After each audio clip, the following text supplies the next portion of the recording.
Hello दोस्तों, welcome to growing scientist. और आज हम सीखेंगे अपने कंप्यूटर में रैम अपडेट करने के बारे में। अगर आप भी अपना कंप्यूटर का रैम अपग्रेड करने का सोच रहे हैं तो आपको क्या कुछ चीज़ों का ध्यान रखना चाहिए रैम अपग्रेड करते वक्त, वो हम देखेंगे इस वीडियो में। और मैं आपको इस वीडियो के लास्ट तक ये भी दिखा दूंगा कि हम अपने कंप्यूटर में कैसे रैम फिट करते हैं।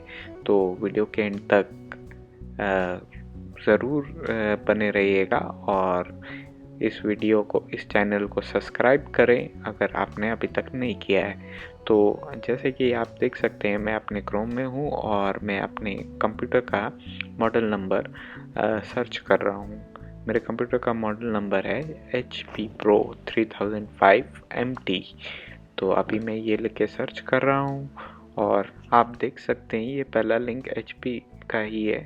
तो ये ऑफिशियल वेबसाइट हमारी HP की खुल गई है और ये ही मेरा मॉडल नंबर है HP Pro 3005 MT। और यहाँ पर आप देख सकते हो प्रोडक्ट फीचर्स के अंडर आपको यहाँ पर सारी डिस्क्रिप्शन दी हुई है कि कौन से ये प्रोसेसर मदरबोर्ड इसका सपोर्ट करता है। मेरा AMD Ethanol 2 है और यहाँ पर सिस्टम मेमोरी का भी सपोर्ट बताया और हार्ड ड्राइव का भी सपोर्ट बताया। तो ये हमारा सिस्टम मेमोरी रैम होता है।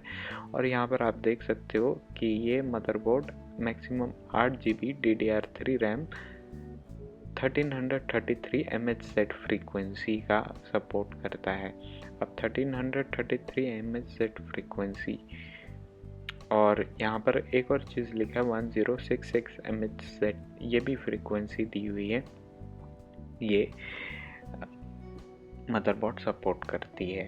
और अगर आप यहाँ पर थोड़ा ध्यान से पढ़े 1333 MHz और साइड पे लिखा है 2x4 GB। इसका मतलब ये है कि ये मैक्सिमम 8 GB तो सपोर्ट करता है, पर वो 4 GB के दो अलग रैम अलग अलग स्लॉट में डाल के सपोर्ट करता है। उसी तरह ये 2 GB के रैम भी सपोर्ट करता है 4 अलग स्लॉट में डाल के। तो टोटल 8 GB सपोर्ट करता है, उससे ज़्यादा नहीं ये मदरबोर्ड सपोर्ट करती है। तो दोस्तों, आपको इस केस में इस चीज़ पे ध्यान देना है कि ये मदरबोर्ड जो है 8 GB का DDR3 रैम सपोर्ट नहीं करता है। क्यों? क्योंकि यहाँ पर लिखा हुआ है 8 GB तो टोटल सपोर्ट करता ही है, पर वो सिंगल रैम 8 GB का नहीं सपोर्ट करता। वो मैक्सिमम 4 GB का दो अलग रैम सपोर्ट करता है। तो आप गलती से भी 8 GB का रैम ऑर्डर करवा के अगर आप चलाने की कोशिश करोगे तो वो नहीं चलेगा इस मदरबोर्ड पे। उसी तरह यहाँ पर 1066 मेगाहर्ट्ज़ और 1333 मेगाहर्ट्ज़ दो फ्रीक्वेंसी दी है। अब इसमें अगर आप ज़्यादा फ्रीक्वेंसी का भी रैम ले लेते हैं तो ये मैक्सिमम फ्रीक्वेंसी 1333 मेगाहर्ट्ज़ जो दी है उसी पे कंप्यूटर जाएगा। अगर आप 1600 का भी मेगाहर्ट्ज़ फ्रीक्वेंसी का भी रैम आता है वो भी लेंगे तो ज़्यादा से ज़्यादा वो 1300 मेगाहर्ट्ज़ पे ही जाएगा। तो वो पैसा बर्बाद करना होगा, वो उस स्पीड से ऊपर जा ही नहीं सकता जो मदरबोर्ड सपोर्ट नहीं करता। और दूसरी चीज़ है, यहाँ पर एक फ्रीक्वेंसी दी है 1066। इसका मतलब है कि 1066 फ्रीक्वेंसी मेगाहर्ट्ज़ की फ्रीक्वेंसी वो अगर 32 बिट ऑपरेटिंग सिस्टम डला होगा तो उसमें वो इतनी ही स्पीड से जा सकता है। अगर 64 बिट ऑपरेटिंग सिस्टम होगा तो फिर वो मैक्सिमम अपनी फ्रीक्वेंसी 1333 मेगाहर्ट्ज़ पे जा सकता है। तो दोस्तों, ये सब डिटेल्स थी रैम चूज़ करने के बारे में। अब हम देखते हैं आपको रैम कैसे और कहाँ से लेना है। तो आप रैम ऑनलाइन खरीद सकते हो, बहुत सारी वेबसाइट्स हैं, अमेज़ोन है, फ्लिपकार्ट है।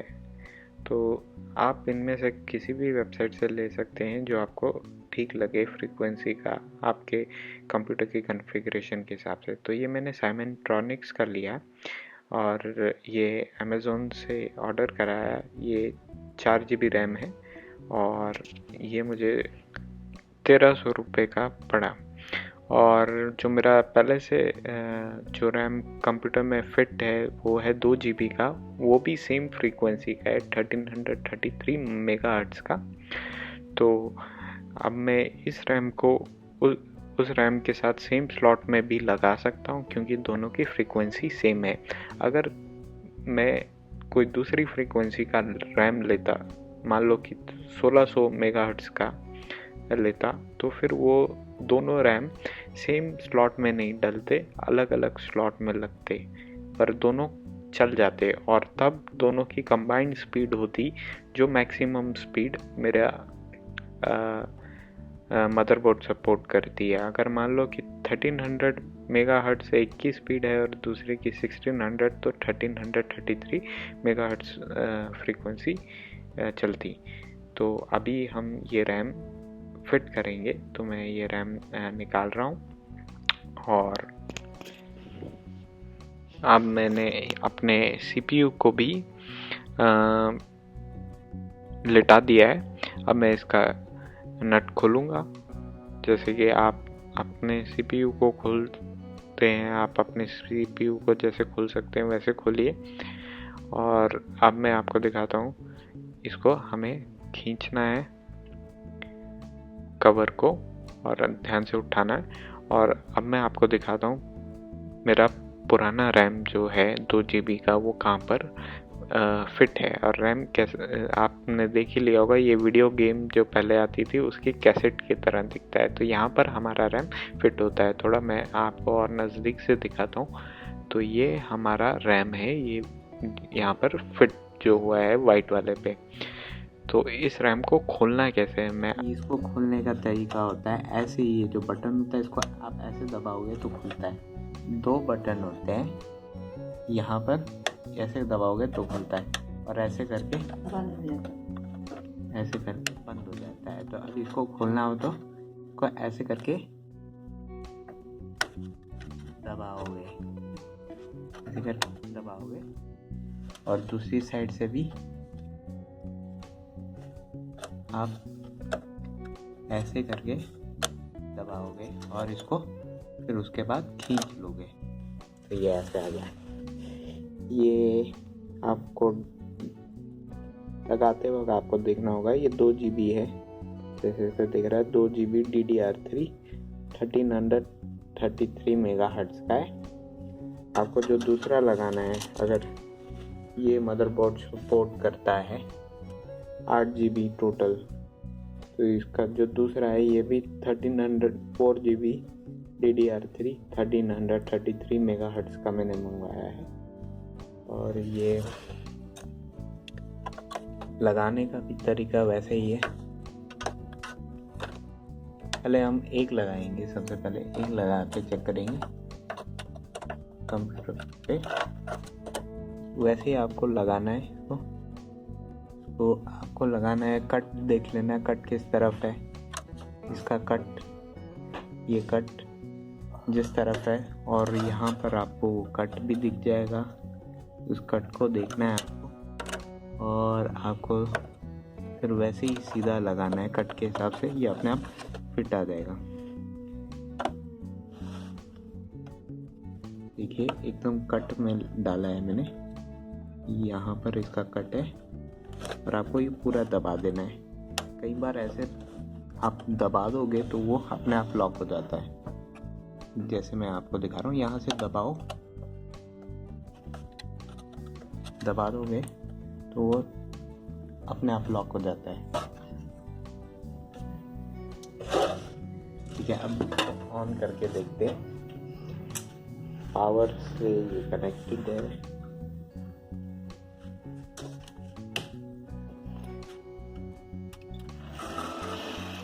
डिस्प्ले देखना है, डिस्प्ले आ रहा है,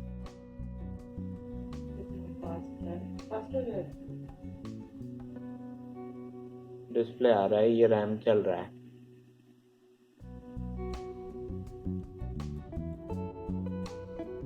तो अभी हम इसमें दूसरा रैम भी डाल देते हैं, पहले वाला, तो इससे ऐड हो जाएगा। 4 है तो 6 GB हो जाएगा, ये 2 GB वैसे ही क्योंकि ये सेम फ्रीक्वेंसी का है तो हम सेम स्लॉट में भी लगा सकते हैं। आपको इसका मदरबोर्ड का मैनुअल पढ़ना पड़ेगा कि सेम स्लॉट में कैसे लगा सकते हैं, उसमें अलग अलग तरीके से दिया होता है। तो वैसे ही आपको ये कट देखना है, ये कट है और ये मेरा रैम है। ये कैसे जाएगा, ये ऐसे जाएगा, इस तरह से जाएगा, उस कट में फिट करना है सीधा।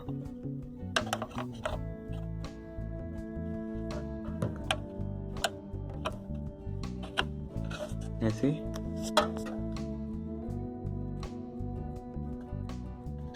अब मैं इसको अब देख सकते हैं इस तरह से दबाऊंगा और ये अपना ब्लॉक यहाँ से भी दबाऊंगा, ब्लॉक।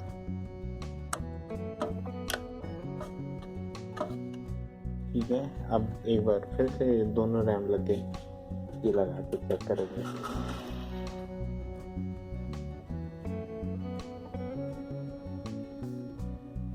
ये चल रहा है, सेम स्लॉट पे चल गया। तो दोस्तों अब मैं विंडोज़ ऑन कर रहा हूँ। आपको इस चीज़ का ध्यान रखना है, जब पहली बार आप विंडोज़ रैम अपग्रेड करने के बाद ऑन करें तो हो सकता है आपकी विंडोज़ टाइम ले। पहली बार मेरा भी टाइम ले रहा है इसीलिए, और आप देख सकते हैं फिर भी मेरा बहुत फास्ट, बहुत जल्दी खुल चुका है विंडोज़ 10। तो अभी मैं यूज़र लॉगिन कर देता हूँ अकाउंट में और फिर हम आपको दिखाते हैं कि रैम कैसे चेक करते हैं जो रैम बड़ा है। तो मैंने आपको ध्यान होगा कि मैंने 4 GB का रैम डाला और 2 GB का पहले से था, तो टोटल रैम जो है ऐड हो गया है 6 GB तक होना चाहिए। एग्जैक्टली 6 GB रैम नहीं दिखाता, वो 6 से कम ही दिखाएगा, 5 पॉइंट कुछ दिखाएगा। तो उसको चेक करने का तरीका है, आप स्टार्ट दबाएं और स्टार्ट पे जाके दिस पीसी पे जाएं और राइट क्लिक करके प्रॉपर्टीज़ दबाएं। तो ये मैंने फोल्डर खोल दिया है, यहाँ से मैं दिस पीसी पे जा रहा हूँ और राइट क्लिक करके प्रॉपर्टीज़ पे दबा रहा हूँ। तो यहाँ पर आपके कंप्यूटर की पूरी कॉन्फ़िगरेशन दिख जाएगी।